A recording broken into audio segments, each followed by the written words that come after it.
Sao vậy?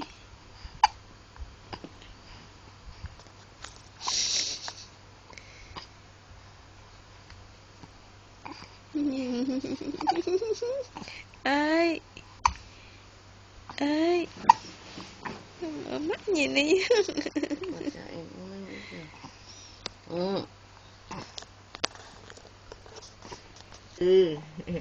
Trời, xấu xí quá y, xấu xí lắm.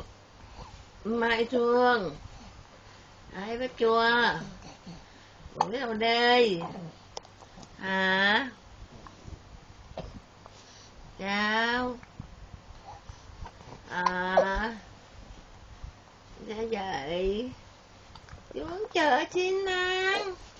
À, rồi ẩm cho giá đi mà.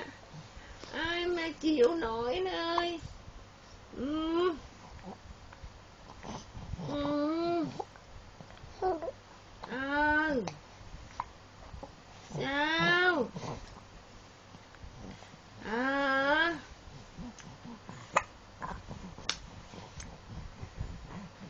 Sao? Ừ. Nói chuyện đi. Nữa. Ở đâu đi? Ở đâu đi?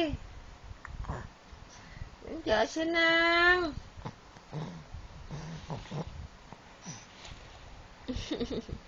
Nhìn mẹ à? Ừ.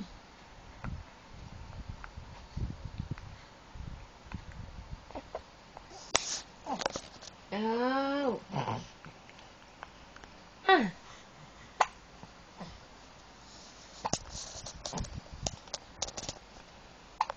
Đâu?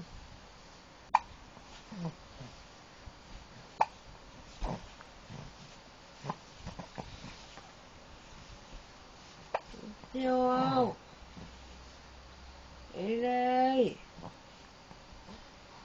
Mai Gương.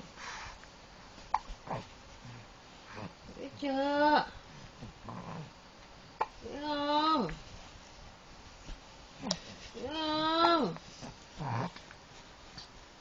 Nhóm hai cái chân rồi rồi. Đạp đạp đạp đạp đạp đạp. Nào.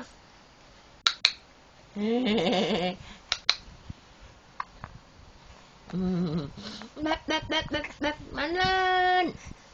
Mạnh lên. Đó. Đạp mạnh lên. Đỉnh nhiều lên. Rồi sao tôi mỏi lưng tôi quá vậy? Vậy mỏi lưng tôi quá vậy?